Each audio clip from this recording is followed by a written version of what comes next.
رمضان المبارک کی پہلی رات بیوی سے ہم بستری کرنا کیسا ہے؟ رمضان المبارک میں بیوی سے ہم بستری کب اور کس وقت کرنی چاہیے؟ نبی کریم صلی اللہ علیہ وآلہ وسلم نے فرمایا، جو شخص اپنی بیوی سے رمضان المبارک میں ہم بستری بسم اللہ الرحمن الرحیم السلام علیکم ورحمۃ اللہ۔ محترم ناظرین، کیا آپ نے کبھی سنا ہے کہ رمضان المبارک کی پہلی رات کی ایک ایسی حقیقت بھی ہے جو اکثر لوگوں سے چھپی رہتی ہے؟ ایک ایسا راز بھی ہے جسے جان کر آپ حیران رہ جاؤ گے اور شاید آپ کو یقین نہیں آئے گا کہ اتنی بڑی بات آپ سے اب تک پوشیدہ تھی۔ ناظرین، ذرا سوچیں، اگر میں آپ سے کہوں کہ رمضان المبارک کی پہلی رات محض عبادت اور دعاؤں کے لیے نہیں بلکہ اس میں ایک ایسی حقیقت بھی پوشیدہ ہے جو آپ کی ازدواجی زندگی کو جنت بنا سکتی ہے، ایک ایسا عمل جسے اپنا کر نہ صرف آپ اپنی زندگی میں خوشحالی لا سکتے ہیں بلکہ روحانی اور جسمانی سکون بھی پا سکتے ہیں، لیکن یہاں راز ہر کسی کو نہیں بتایا جاتا کیونکہ اسے جان کر کئی لوگوں کی سوچ بدل سکتی ہے۔ تو کیا آپ تیار ہیں یہ جاننے کے لیے کہ رمضان المبارک کی پہلی رات میں ایسا کیا خاص ہے جو ہر شادی شدہ جوڑے کے لیے ضروری بنا دیا گیا ہے؟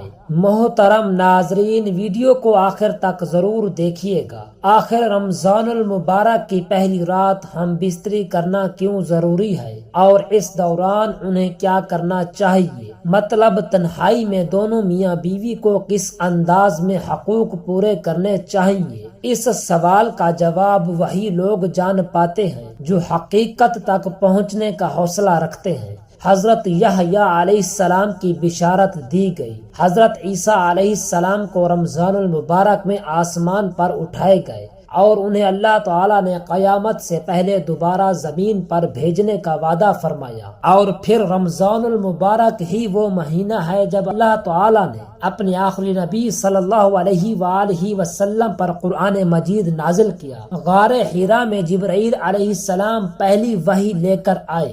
بدر کی جنگ رمضان المبارک میں ہوئی جس میں 313 کمزور اور بے سر و سامان مسلمانوں نے ہزاروں کفار کو شکست دے کر ثابت کیا کہ اللہ تعالیٰ کی مدد مومنوں کے ساتھ ہوتی ہے۔ مکہ رمضان المبارک میں فتح ہوا جب میرے نبی صلی اللہ علیہ وآلہ وسلم اور صحابہ کرام رضی اللہ تعالی عنہ فاتح بن کر اس مقدس سرزمین میں داخل ہوئے۔ اللہ تعالیٰ نے ایک رات کی عبادت کو 1000 مہینوں کی عبادت سے زیادہ فضیلت عطا کر دی۔ یہی رمضان المبارک ہے جس میں زمین کے فیصلے بدلے جاتے ہیں، قوموں کی تقدیریں بدل دی جاتی ہیں اور اللہ تعالیٰ اپنی رحمتوں کے دروازے کھول دیتا ہے۔ تو آئیے ناظرین، اب بات کرتے ہیں کہ رمضان المبارک کی پہلی رات میاں بیوی کا ہم بستری کرنا کیوں ضروری ہے۔ کیا آپ لوگ جانتے ہیں کہ یہ رات میاں بیوی کے لیے صرف جسمانی قربت کا موقع نہیں بلکہ ایک روحانی تعلق کا ذریعہ بھی ہے؟ شریعت میں میاں بیوی کے تعلق کو صرف جنسی خواہش پوری کرنے کا ذریعہ نہیں بلکہ محبت، سکون اور برکت کا ذریعہ قرار دیا گیا ہے، اور رمضان المبارک کے آغاز میں یہ تعلق اور زیادہ پاکیزہ ہو جاتا ہے۔ اس رات میں میاں بیوی کا ایک دوسرے کے قریب آنا محبت اور رحمت کے دروازے کھول دیتا ہے۔ یہ تعلق اللہ تعالیٰ کی رضا کے لیے اختیار کیا جائے تو یہ عبادت بن جاتا ہے، کیونکہ ایک دوسرے کا حق ادا کرنا بھی دین کا حصہ ہے۔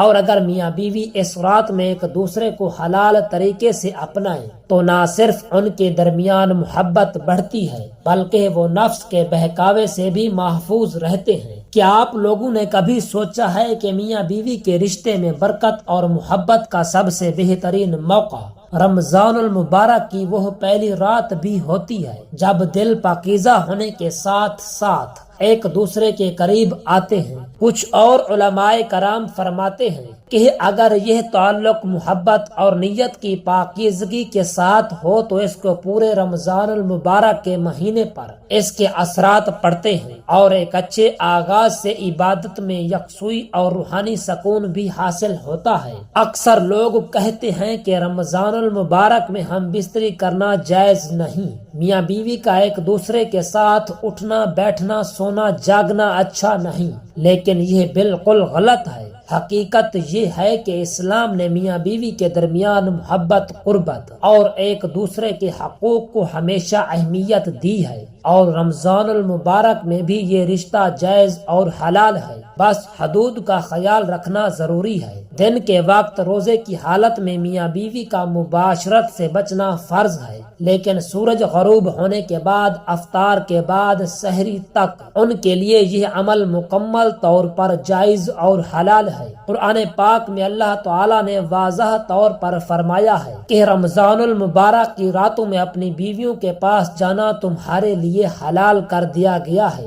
کیونکہ وہ تمہارے لیے لباس ہے اور تم ان کے لیے لباس ہو۔ لیکن کچھ لوگ کم علمی کی وجہ سے یہ سمجھتے ہیں کہ رمضان المبارک میں یہ سب ناجائز ہو جاتا ہے، حالانکہ یہ غلط تصور ہے۔ اسلام میں ہمیشہ توازن اور اعتدال کا سبق دیا گیا ہے، اور اگر اللہ تعالیٰ نے خود اس تعلق کو حلال قرار دیا ہے تو پھر کسی انسان کو یہ حق نہیں پہنچتا کہ وہ اپنی طرف سے اسے ممنوع قرار دے۔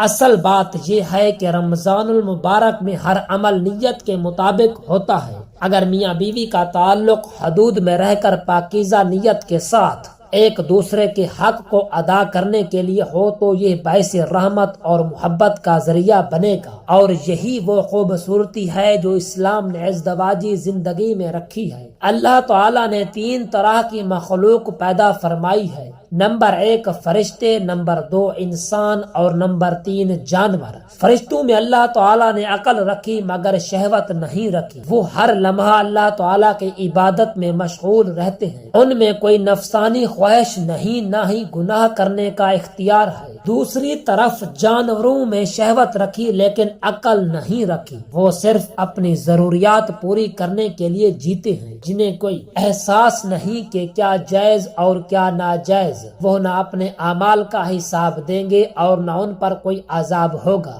اور پھر آتا ہے انسان، جس میں فرشتوں والی بھی ایک چیز موجود ہے اور جانوروں والی بھی۔ انسان کو اللہ تعالیٰ نے عقل دی اور ساتھ میں شہوت بھی دی تاکہ وہ آزمایا جا سکے، تاکہ دیکھا جا سکے کہ وہ کس راستے کا انتخاب کرتا ہے۔ اب ذرا غور کرو، اگر تمہیں عقل دی گئی مگر پھر بھی تم نے گناہ کی، تم نے بدکاری کی، جھوٹ بولا، غیبت کی، حرام کھایا، فحاشی میں مبتلا ہوئے، تو پھر تم اور جانوروں میں کیا فرق رہ گیا؟ کیونکہ جانوروں کے اندر بھی وہی شہوت ہے جو تمہارے اندر ہے، مگر اس کے پاس عقل نہیں، تمہارے پاس تو ہے۔ اور اگر تم نے اسی شہوت کے باوجود نماز پڑھی، قرآن کریم پڑھا، اللہ تعالیٰ کا ذکر کیا، اپنے نفس کو قابو میں رکھا، تو پھر تم وہ ہو جو ہر مخلوق سے افضل ہو، یہاں تک کہ فرشتوں سے بھی افضل، کیونکہ فرشتے تو صرف عبادت کے لیے پیدا کیے گئے ہیں، ان میں گناہ کا اختیار ہی نہیں ہے، مگر تمہیں اللہ تعالیٰ نے اختیار دیا، تمہیں گناہ کی راہ بھی دکھائی اور نیکی کا راستہ بھی دکھایا۔ اور اگر تم نے اپنے نفس کو قابو میں رکھا، اپنی خواہشات کو اللہ تعالیٰ کی رضا کے تابع کر دیا، تو تم وہ جو کائنات کی سب سے اعلیٰ مخلوق بن سکتے ہو۔ یہی وہ راز ہیں جو اکثر لوگ نہیں سمجھتے، یہی وہ حقیقت ہے جو قیامت کے دن کھلے گی، اور یہی وہ آزمائش ہے جس میں تم یا تو جانوروں کی طرح رسوا ہو جاؤ گے یا پھر اللہ تعالیٰ کی قربت پا کر 2 مقام حاصل کرو گے جو کسی اور کو نصیب نہیں۔ اللہ تعالیٰ فرماتے ہیں کہ ہم نے انسان کو بہترین صورت میں پیدا کیا، پھر اسے سب سے نیچے والوں میں گرا دیا، مگر وہ جو ایمان لائے اور نیک اعمال کیے ان کے لیے نہ ختم ہونے والا اجر ہے۔ یہ آیت کریمہ اس بات کی حقیقت کو واضح کرتی ہے کہ اگر انسان اپنی خواہشات کے پیچھے جاگے اور گناہوں میں لت پت ہو جائے تو وہ جانوروں سے بھی بدتر ہو جاتا ہے۔ میرے نبی صلی اللہ علیہ وآلہ وسلم نے فرمایا کہ سب سے بہترین انسان وہ ہے جس کا اخلاق سب سے اچھا ہو اور جو دوسروں کے لیے بھلائی چاہے۔ یہی اصل آزمائش ہے۔ اگر تمہیں عقل دی گئی مگر تم نے گناہوں کو نہ چھوڑا تو تمہاری عقل تمہیں کوئی بھی فائدہ نہیں دے گی، لیکن اگر تم نے اپنی خواہشات پر قابو پا کر اللہ تعالیٰ کی اطاعت کی تو آخرت میں اللہ تعالیٰ نے تمہارے لیے بہت بڑا اجر رکھا ہے۔ دعا ہے کہ اللہ تعالیٰ ہمیں رمضان المبارک کی برکتوں سے بھرپور فائدہ اٹھانے کی توفیق عطا فرمائے، ہمارے روزے عبادت اور دعائیں قبول فرمائے، ہمارے گناہوں کو معاف کرے۔ میرا سنانا اور آپ کا سننا اپنی بارگاہ الہی میں منظور و مقبول فرمائے، آمین ثم آمین۔ جزاک اللہ۔